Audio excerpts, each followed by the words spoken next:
This is today's Immigration Information Officer.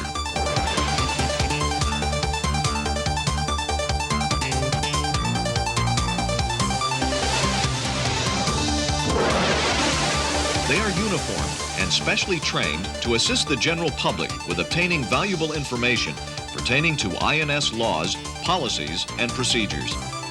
They perform a vital part of the service's mission because they're often the first contact a recent arrival to the United States will have with the service.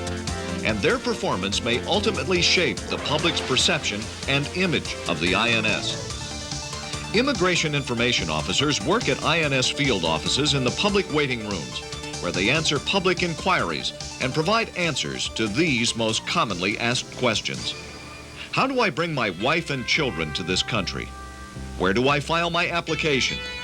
Am I eligible to file? What does this question mean on this form? How much longer must I wait before I hear from the INS? And how do I get a work permit?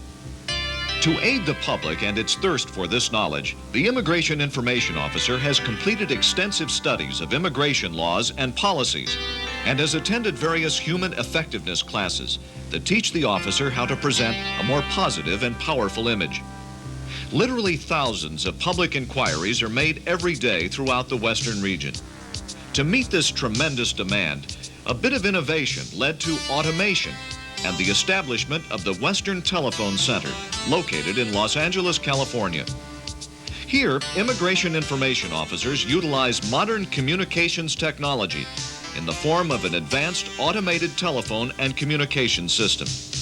It's called Ask Immigration. With the system and the communication skill of the Immigration Information Officer, more than 1,000 calls are answered each day.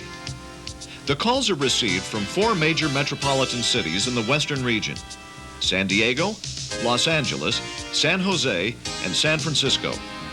A local telephone number is listed in each city's telephone directory. Let's see how the Western Telephone Center works. In this case, the individual is at home reading a letter from her sister who lives in Switzerland and wants to visit. Thinking back, she recalls when she requested forms to become a citizen and received in the mail with her forms an Ask Immigration brochure. So she decides to call. When a person calls Ask Immigration, they're greeted with a pre-recorded message. Hello, you have reached the Immigration and Naturalization Service at Los Angeles, California. You will hear a brief message. At this time, the caller can select any one of the 54 pre-recorded subject messages listed in the brochure. This caller selects the message number for visitor visa information. Temporary visitors visas. This tape will explain how any person, including a relative or friend, may apply for a non-immigrant visitor's visa for use in seeking admission to the United States for a temporary period of time. As you can see, this caller is able to get all the information she needs from the recorded message. If she would have needed further explanation, she could have stayed on the line to receive live assistance from an Immigration Information Officer. The Ask Immigration system handles 85% of all calls without live assistance.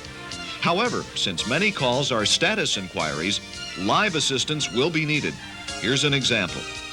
Please hold while your call is being transferred for live assistance.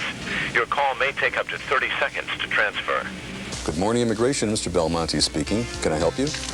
Yes, good morning. I need some information about citizenship. I filed my application about a year ago and I still haven't heard anything yet. We can file a tracer to find out what has happened. Or have you already written to INS to inquire about the status of your application? Oh, yes, I have. And I've already had my interview about 6 months ago. The Immigration Information Officer will ask the caller for pertinent information necessary to answer the inquiry, and then takes this information to a lead Immigration Information Officer who enters the data into a computer terminal. If a record has been filed into the computer system, the status of the case can be easily traced. In this case, the file is updated with a change of address recorded into the system. Once the change is recorded, the lead Immigration Information Officer contacts the Naturalization Branch of INS to update their file on the case. Hello, Mrs. Krause. This is Richard Belmonte from Immigration. I have the information you wanted about your citizenship application. Great. I didn't think you were going to call back so soon. Here's what I found out. You had been scheduled for a hearing, but the letter was returned to us because of your address change. I spoke to the officer in the naturalization branch who was responsible for your case. Your address has been corrected on our records, and you are now rescheduled for a final hearing next month. You should receive confirmation by mail from the naturalization branch. Oh, thank you. I can't believe it. Glad to be of some assistance. Have a nice day. Goodbye. Bye. There are 12 immigration information officers assigned to the Western Telephone Center, and each will answer at least 100 calls a day. This remarkable workload is accomplished because of the information officer's vast knowledge, combined with additional training for the officer to develop powerful and effective telephone skills. During their training, they learn how to make a powerful and lasting good impression on callers, the do's and don'ts of telephone etiquette, the traits of a good telephone personality, and how to handle complaints and demanding callers. While the automated telephone center is successful in providing expedient and efficient service to answer inquiries made by telephone, the personal assistance provided at INS information rooms is still the mainstay of the information officer's job. And therefore, technological advancements needed to be introduced to organize the many variety of inquiries into easily managed categories. This would save the public time spent standing in line and allow the information officers to control their workload. One such advancement is an automated service system now installed at Los Angeles. It's called Q-matic. Upon entering the information room, visitors receive printed tickets identifying the reason for their visit. To receive assistance, an immigration information officer stationed behind an information window presses this button, which flashes a visitor's ticket number on several digital display screens located in the public waiting area, and at the same time appears on a similar display screen positioned above the information window, where the visitor is directed to receive assistance. This process is simple enough for even the first-time visitors to easily understand.